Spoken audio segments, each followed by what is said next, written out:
देश भर के सिनेमा घरों में द कश्मीर फाइल्स फिल्म को पसंद तो किया जा रहा है, मगर उस फिल्म को देखने के बाद दर्शक जिस तरह की नफरती भाषा बोल रहे हैं, सिनेमा हॉल के अंदर ही देश के माइनॉरिटीज को लेकर अपने हिंसक विचार रख रहे हैं, वो साफ इशारा करता है कि फिल्म दरअसल अपने किस मकसद में कामयाब हुई।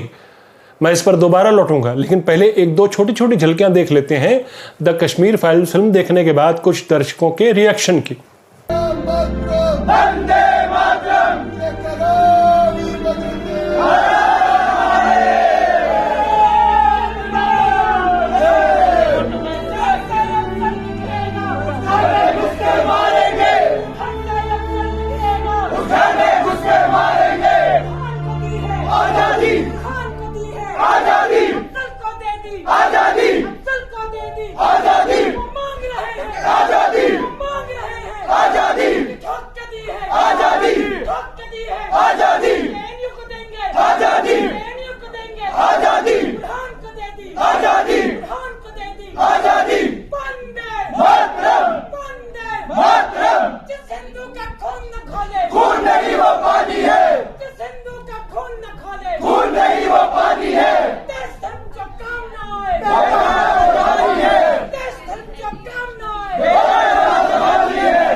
फिल्म देखने पहुंचे दर्शक जय श्री राम के नारे क्यों लगा रहे हैं, भारत माता की जय के नारे क्यों लगा रहे हैं, किसको ठोंकने की बात कर रहे हैं ये लोग?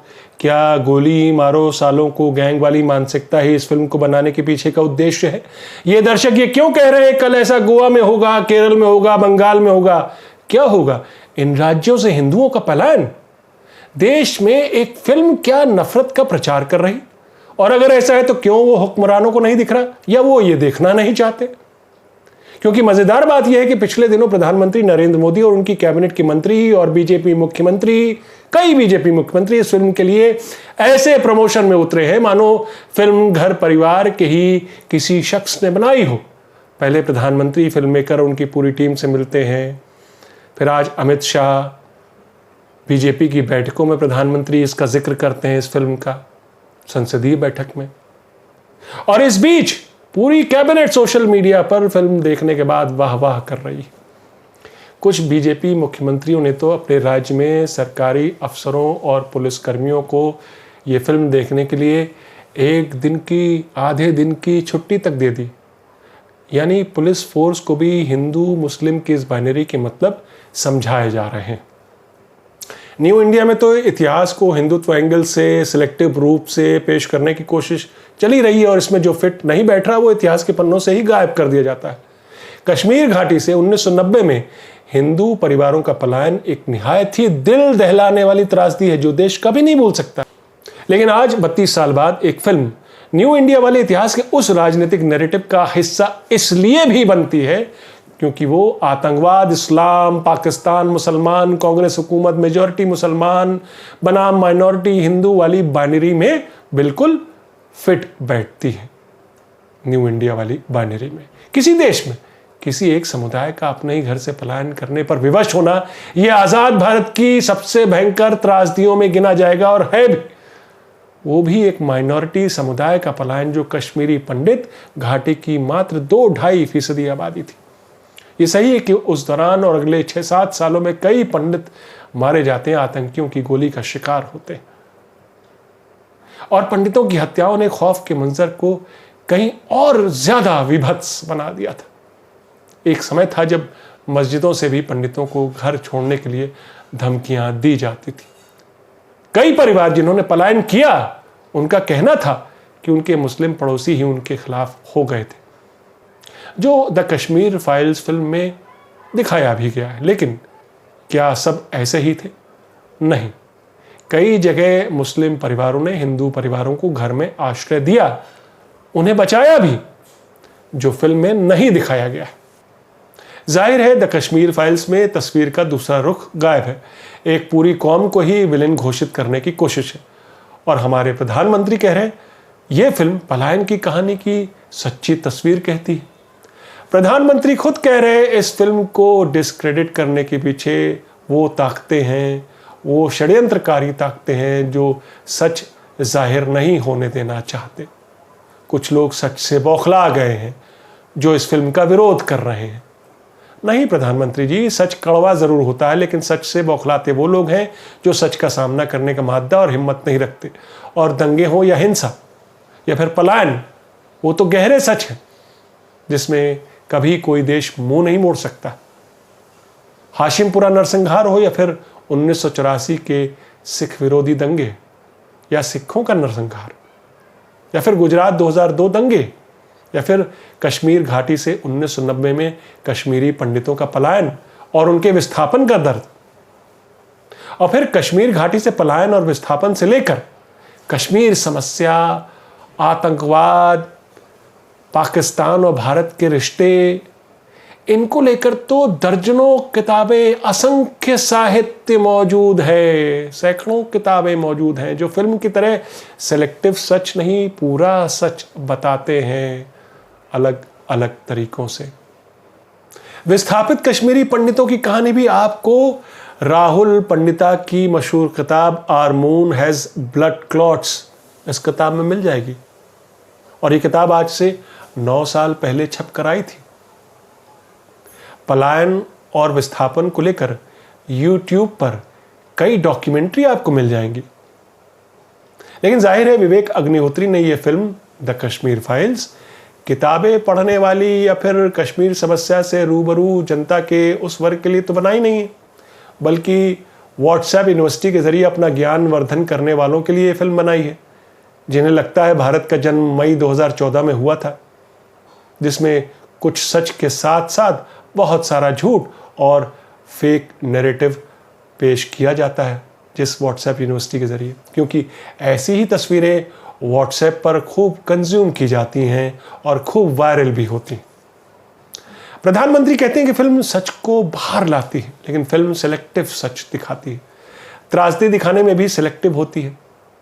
बहुत से ज़रूरी तथ्य गायब कर दिए जाते हैं। कश्मीरी पंडितों के पलायन की 19 जनवरी 1990 की तारीख में वापस जाएंगे तो कुछ फैक्ट जरूर जान लें आप। पहला फैक्ट, उन दिनों जम्मू कश्मीर में गवर्नर शासन था, यानी केंद्र सरकार का शासन था। दूसरी बात, गवर्नर थे जगमोहन मल्होत्रा, जो बीजेपी के करीबी माने जाते थे, आगे जाकर बीजेपी के सांसद भी रहे। तीसरा फैक्ट, जगमोहन को कश्मीर भेजने का आदेश तब की वीपी सिंह सरकार का था, वीपी सिंह प्रधानमंत्री थे। और चौथा फैक्ट और सबसे दिलचस्प फैक्ट ये कि उस वीपी सिंह की माइनॉरिटी सरकार को बीजेपी, आडवाणी और वाजपेयी वाली बीजेपी के 85 सांसदों का बाहर से समर्थन था। और पांचवां, देश के गृह मंत्री थे मुफ्ती मोहम्मद सईद, जिनके साथ मिलकर मोदी जी की बीजेपी ने 2015 में जम्मू कश्मीर में सरकार बनाई और बाद में उनकी बेटी महबूबा मुफ्ती की अगुवाई में सरकार बनाई। लेकिन इस सच का विवेक रंजन अग्निहोत्री की फिल्म द कश्मीर फाइल्स में जिक्र तक नहीं। लेकिन आज उसी बीजेपी के प्रधानमंत्री जो न्यू इंडिया बना रहे हैं, वो बड़े गर्व के साथ कह रहे हैं कि सच सामने ना आए, इसलिए इस फिल्म को डिस्क्रेडिट करने का षड्यंत्र रचा जा रहा है। तो प्रधानमंत्री मोदी से पूछना लाजमी है कि आखिर इतने सालों जब कांग्रेस का शासन था तो कश्मीरी पंडितों ने पलायन की क्यों नहीं सोची। बीजेपी समर्थन वाली केंद्र सरकार के आते ही जनवरी 1990 में ही पंडितों का पलायन क्यों होता है। 19 जनवरी ही वो दिन है जब जगमोहन गवर्नर पद संभालने श्रीनगर पहुंचते हैं। आखिर उन्हें दिल्ली से किस मकसद से भेजा गया था, पंडित परिवारों की सुरक्षा के लिए या फिर उनका पलायन करवाने के लिए। वो क्या षड्यंत्र था प्रधानमंत्री जी कि पंडित परिवारों को रातों रात श्रीनगर से बाहर निकलवाया गया, उन्हें जम्मू की तरफ रवाना किया गया। ये बात सही है कि आम कश्मीरी पंडित आतंकियों का निशाना बन रहा था, तो क्या उन्हें वहां से बाहर निकलना ही सही रणनीति थी आतंकवाद से लड़ने के लिए। दूसरा सवाल यह भी है कि जब दिल्ली में बीजेपी के पास सत्ता का रिमोट कंट्रोल था तो घाटी में बढ़ते आतंक से निपटने के लिए वहां सेना क्यों नहीं भेजी जाती है। 85 सांसदों वाली बीजेपी और उनके त्रिमूर्ति वाजपेयी, आडवाणी और मुरली मनोहर जोशी वीपी सिंह सरकार पर घाटी में, कश्मीर में सेना भेजने के लिए प्रेशर क्यों नहीं डाल पाए। पंडितों को वहीं उनके घर में सुरक्षा क्यों नहीं दे पाए। या फिर उनके दर्द को अपनी राजनीतिक रोटी सेकने के लिए उनका इस्तेमाल किया गया? इसके पीछे क्या षड्यंत्र हो सकता है प्रधानमंत्री जी? The nation wants to know. जब सेना भेजकर माइनॉरिटी पंडित परिवारों को सुरक्षा दी जानी चाहिए थी तो उनको रातों रात पलायन क्यों करना पड़ा? किसने पलायन के लिए मजबूर किया? किसने कैंपों में रहने के लिए उन परिवारों को बाध्य किया? वो क्या राजनीति थी? या फिर ये कोई एक सुरक्षा कवच था पंडित परिवारों को? अब तो देश को मालूम है सच क्या है। सबको पता है पाकिस्तान ने कश्मीर में इस्लामिक रेडिकलाइजेशन का बीज बोया, आतंकवादियों को ट्रेनिंग दी अपने घर, फिर सरहद पार हिंदुस्तान भेजा। सबको पता है पाकिस्तान ने कश्मीर में सांप्रदायिक सौहार्द या कश्मीरियत को नुकसान पहुंचाने की कोई कोर कसर नहीं छोड़ी। पंजाब के बाद उसने कश्मीर में आतंक का जाल बिछाया। सबको पता था उन लोगों का क्या मकसद था। क्या पंडितों के पलायन ने उन ताकतों के हौसले और बुलंद नहीं किए होंगे? आतंक को कुचलने के लिए पंडितों का पलायन क्या जरूरी था? आखिर घाटी का हर नागरिक हिंदू हो या मुसलमान आतंक के साए में ही तो जी रहा था। आतंकियों ने किसी को नहीं बख्शा। उस समय कश्मीर के सबसे बड़े धर्मगुरु मीर वैस मौलाना उमर फारूक को भी आतंकियों ने नहीं बख्शा। और उन्हीं के जनाजे के दौरान गवर्नर जगमोहन के हुक्म पर केंद्रीय सुरक्षा बल के सिपाहियों ने गोलियां चलाई थी हजारों की संख्या वाली भीड़ पर। सरकारी आंकड़ों में 28 लोगों के मारे जाने का सच दर्ज है, मगर बीबीसी जैसी न्यूज संस्था की माने तो करीब 100 लोग उस गोलीकांड में मारे जाते हैं। यह आंकड़ा 28 से लेकर 100 के बीच अलग अलग जगहों पर अलग अलग तरीके से आता है। पंडितों के पलायन के बाद ये गोलीकांड गवर्नर जगमोहन का दूसरा बड़ा कारनामा था, जिसके बाद उन्हें वापस दिल्ली बुला लिया जाता है। गवर्नर जगमोहन की आखिर राजनीति क्या थी? वो किसके इशारे पर काम कर रहे थे? क्या थी उनकी कश्मीर समस्या की ब्लूप्रिंट? आतंक से लड़ाई या फिर पंडितों का पलायन? इसका सच देश को कब पता लगेगा प्रधानमंत्री जी? जाहिर है द कश्मीर फाइल्स में इस सच का जिक्र तो नहीं है। वो उतने ही सच दिखाने की कोशिश करती है फिल्म जिसकी वजह से एक कौम के प्रति नफरत पैदा की जा सके। उस फिल्म को आप सच के शीरे में डूबा हुआ इतिहास का पुख्ता दस्तावेज बता रहे हैं प्रधानमंत्री जी।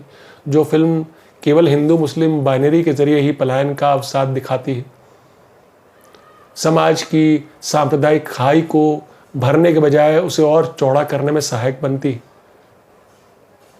फिल्म एक कौम को ही टारगेट नहीं कर रही बल्कि उसके साथ साथ उस मीडिया को भी कोसती है जो मौजूदा सरकार से सवाल करता है।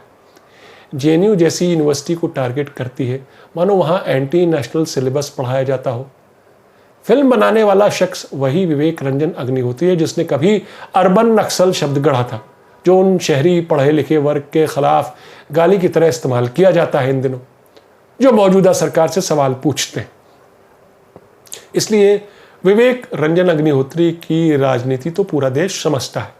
इसलिए फिल्म पर अगर प्रोपेगेंडा के आरोप लग रहे हैं तो इसमें गलत भीग नहीं है कुछ।